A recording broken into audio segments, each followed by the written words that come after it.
We've got to-do lists a mile long and they're only getting longer. Just when we feel like we're getting a handle, something else comes up. And the longer our lists, the higher our stress.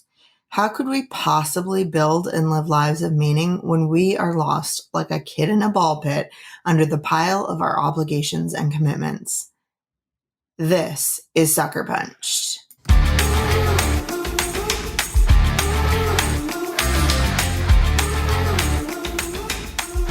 Have you ever felt like you know what's important to you, but you just can't seem to actually make those priorities a reality? I've spoken with so many women who find themselves wanting friendships that are deep and long-lasting, but aren't sure how to develop the kind of vulnerability required to take those relationships to a more intimate, trusting level. I hope you'll join me in my new course in October, Courageous Community. Finally create vulnerable and intimate friendships. We'll hang out once a week for 4 weeks, discussing how to confidently make new friends, go deeper with the ones you already have, and figure out how and when to do it. Registration's now open and will close September 29th.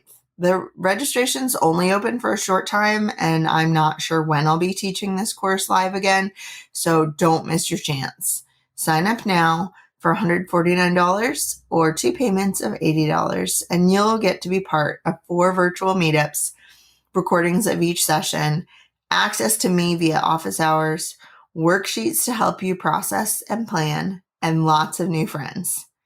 As always, there are several scholarship spots open because money should never be a barrier to becoming your best self. Find out more details at beckylmccoy.com/courageous community.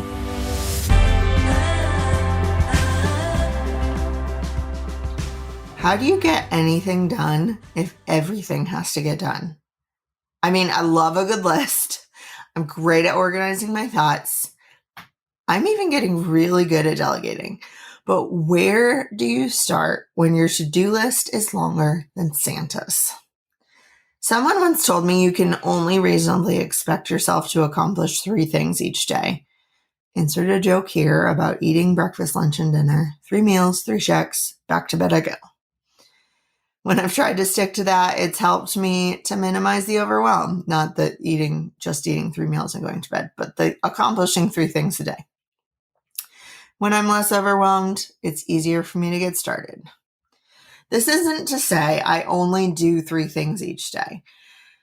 But when I only think about accomplishing 3 pressing tasks, I often get more items crossed off than I intend to. It's like a bonus every time it happens. Today, my goals were to set up my new desk, complete a few short writing assignments, and bring my son's trumpet to the music store for a tune-up. I also picked up groceries and made some soup for dinner. It wasn't a wildly productive day, but I exceeded my goal. Before I started focusing on the 3 thing a day idea, I always felt like I never got enough done. And on the days when I completed fewer than 3 tasks, abject failure. Cue guilt and shame.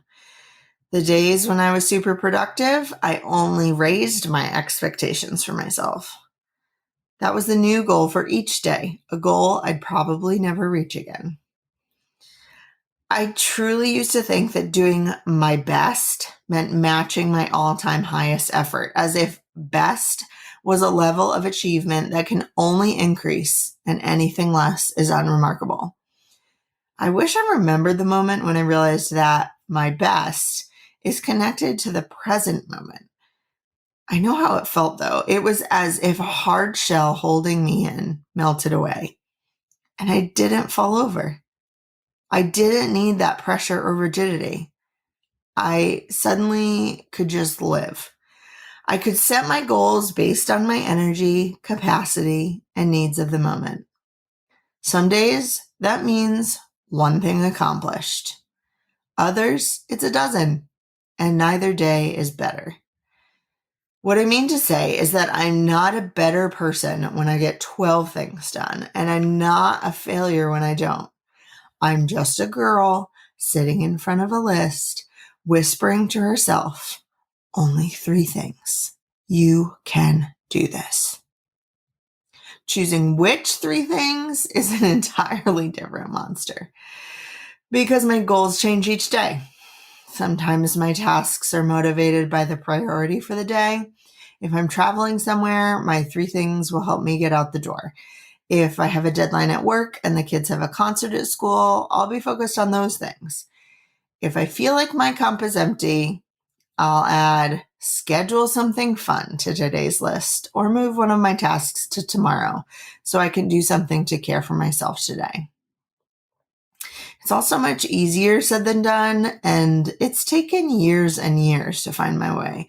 But each tiny step in the direction of being realistic about my best each day has only helped me to live and work and be human in a way that works for me, not as a reaction to an infinite list of things to accomplish. As some random person in history once said, you are a human being, not a human doing.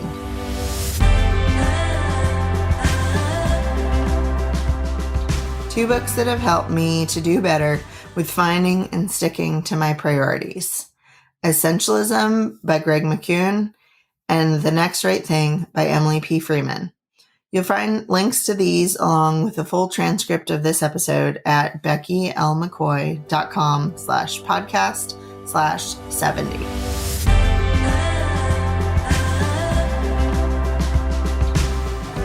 If you want to figure out how to put all this into practice and prioritize deeper relationships, come join me in the Courageous Community course. By the end of this 4-week course, you'll be confident in making new friends, be equipped to build deeper friendships, find clarity in when and how to practice vulnerability, and I bet you'll discover that you're already braver than you think. Registration closes September 29th, which is coming up fast, so be sure to head to beckylmccoy.com/courageouscommunity for more information and to register.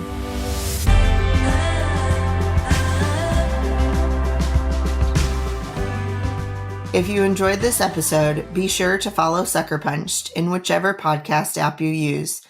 If you're already a regular listener, please rate and review Sucker Punched in your podcast app.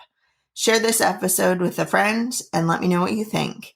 You can find me on my website at beckylmccoy.com or on Twitter and Instagram at beckylmccoy.